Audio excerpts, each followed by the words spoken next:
গরুর কিনে খাওয়ানোর মতন কোনো অবস্থা আমাকে নাই। বর্তমানে 100 বিসিলির দাম 700 টাকা, 1 কেজি ভুসির দাম 60 টাকা। এইভাবে কিনে গরু খাওয়া পোষানোর মতন সমস্যা, আমার খুবই দুর্ভোগ যাচ্ছে দিন। এই গরুগুলোর যে খাবার লাগে, এর খাবার দেওয়ার মতন সামর্থ্য আমার নাই এখন বর্তমানে। এর যে চাহিদা, যে খাবার খাবার যেহেতু না দেওয়া যায়, এর দুধ কিন্তু আসবে না। কিন্তু দুধ বাই করতে হলে একে প্রচুর খাবার দিতে হবে। প্রত্যেক দিন এক একটা গরুর 5 কেজি 6 কেজি করে চাল লাগবে, তারপরে এই গাভীর দুধ আসবে, তাছাড়া আসবে না। বর্তমানে গত 1 সপ্তাহ আগে এই গরুটা গ্যাস ফর্ম করে মারা যাওয়ার কায়দা, কিন্তু এর পেট ফুটে করে গ্যাস বাই করা হয়েছে। আপনারা নিজেই দেখেন, দেখতে পারবেন, এই জায়গা সুই দিয়ে ফুটে করে গ্যাস বাই করা হয়েছে। এই গরুটা এখনো পেটে তার দাগ আছে, তারপরে সুস্থ হয়েছে। আল্লাহ দিলি পাংশা থানার ভিতর এই গরুটা আমার নাম করা। এই গরুটার আল্লাহ প্রথম বিয়ে 2টা বাচ্চা দিছিল, রাজা বাচ্চা, সেটাও আমার কপাল থেকে নাই। মানুষের দুর্ভোগের কারণে ক্ষতির মুখী হয়েছি। এই গরুটার সে ঝুমকা বাছুর রাজা বাচ্চা মারা গেছে, এটা 22 রোজায়, এটা 27 রোজায়। এর দ্বিতীয় বিয়ে ওই আইরে বাছুরটা হয়েছে, এখন আল্লাহ দিলে আবার গাভিন। কিন্তু আমি এখন এর কিনে খাওয়াইতে পারতেছি না, আমার 2 লক্ষ টাকা লোন আছে, আমি খুব দুর্ভোগে আছি। আচ্ছা, এখন আমরা জানতে চাই আপনি শুরু করেছিলেন কিভাবে? একটা বর্গা গরু আনি, সেই বর্গা গরুর থেকে পুষি, কিন্তু তারপরেও সে গরুটা, যার গরু সে নিয়ে যায়, আমাকে সে কিছুই দেয় না। সে গায়ে বাছুর দিয়ে নিয়ে যায়, সেও আমার সাথে ছলনাই করছে। এই গরুটার যে মা ছিল, আমার বাবা আমাকে দান করছিল ছোট, সেও মারা গেছে, গত 9 মাস আগে মারা গেছে। এর মাও, সে আমার বাড়িতে 9টা বিয়ে দিয়েছে। ওই গরুটার বাছুর এইটে, ওইটে, সে এটাও এর বোন, এইটা হলো ওর বোন, এইটা হলো সেই বর্গা গরুর হলো বাছুর, 9 নম্বর বাছুর। এই বাছুরটা আমি সেই বর্গা গরুর থেকেই পাই। এর মাও আমার বাড়িতে 8টা বিয়ে দিয়ে গেছে, এর মার আমি আকিকা দিয়ে দিছি, আল্লাহর রাস্তায় দান করে দিছি। তাহলে আমরা বুঝলাম আপনার হচ্ছে বর্গা থেকে, এবং আপনার বাবা আপনাকে একটা উপহার দিয়েছিল, সেটা থেকে আজ এতটি গরু। এতটি গরু আমার খামারে গরু ছিল হলো মোট 14টা। জি। 14টা। এই বছরে আমার 9টা গরু নাই, শুধু একটা রোগে? একটা রোগে, গুটি রোগে, আর হলো পড়ে যাওয়া রোগে। আচ্ছা, ও আপনি চিকিৎসা করাইছিলেন না?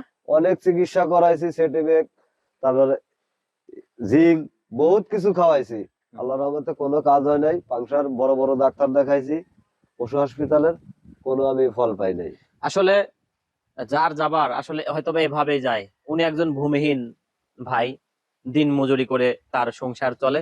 শুনেছি সংসারে রয়েছে 5টি মেয়ে, আয় উপার্জনের কোনো ব্যক্তি নেই। এরকম ব্যক্তির যদি 9টি গরু মারা যায়, তার কি থাকে? প্রিয় দর্শক, শুনলাম তার শুরুর কথা, বর্তমান পরিস্থিতি, এবং এই এতগুলো গরু যে সে করেছে, এর পিছনে গল্পটা কতটা কষ্টের শুনলেন। তো অদূর ভবিষ্যতে এই গরুগুলোকে নিয়ে কি করতে চান, প্ল্যান পরিকল্পনা কি রয়েছে, এটা শুনবো। তো এখন আমরা জানতে চাই যে এই গরুগুলো কিভাবে লালন পালন করছেন সকাল থেকে রাত পর্যন্ত। এই গরুগুলোর বিচেলে কিনে খাওয়াইছি, কাঁচা ঘাস কাটি খাওয়াইছি, মাঠে খাওয়াই। বর্তমানে কাঁচা দিয়ে টিএনটির মাঠে যে পানির ভিতর বাঁধি রেখে খাওয়ানি হয়। আমি শুনেছি যে সকাল হলে গরুগুলো ছেড়ে দেন, আর সন্ধ্যা হলে এই গরুগুলো আপনি আপনার বাসায় চলে আসে। 100 ছাড়ি দিয়ে পুষেছি, গত 24 সালেও গরু ছাড়ি দিয়ে পুষেছি। যখন আমার গোয়ালে 11টা গরু ছিল, সেখনও আমি গরু গোয়ালে গলায় দড়ি দেই নাই। 5ই আগস্টের পরে আমার দুর্ভোগ করা মাথায় আঘাত করে, পায়ে কুপায়, আমি হসপিটালে ভর্তি থাকি। আপনার মতো লোককে কুপাইছে? হ্যাঁ, কুপাইছে, আবিলিকি দোষর বলে কুপাইছে, তারা মারধর করছে। তারপরে মামলা করি, এটা সে মামলার যেদিনকে আমি পাই, সেলাই কাটতে যাই, সেদিনকেও আমার 7 মাসের গাভীন গরু চুরি হয়ে গেছে। এর যে বোন, এর বড়টা 7 মাসের গাভীন সহকারে চুরি হয়ে গেছে, আজ পর্যন্ত সে গরু পায় নাই। তার বাছুরও কারা কি করছে জানি না, ক্ষতি করছে। এই জায়গা ডাক্তার নিয়ে এসে এই জায়গা মারা গেছে, টাইমই পাই নাই, ডাক্তার নিয়ে এসে সুই দেওয়ার সাথে সাথে মারা গেছে। সে গায়েও আবার নাই, সেই বাছুরও আবার নাই। প্রিয় দর্শক, সাজানো গোছানো অনেক ভিডিওই তো দেখেন আপনারা, পরিপাটি সফলতার গল্প, কিন্তু একজন দিনমজুর কিভাবে জীবনের সাথে যুদ্ধ, এই পরিবেশের সাথে যুদ্ধ করে বেড়ে উঠছে, তার বাস্তব উদাহরণ হতে পারে আমাদের এই মুক্তার ভাই। আমি শুনেছি এই গরুগুলো সন্ধ্যার পরে বাসায় আসে, নিয়ে আসে এবং রাত 2টা 2:30 পর্যন্ত এই গাছের নিচেই থাকে। কিন্তু ঝড় বৃষ্টি হলে কোথায় রাখে সেটা একটু দেখবো। তো চলুন আমাদের ওটা একটু দেখান।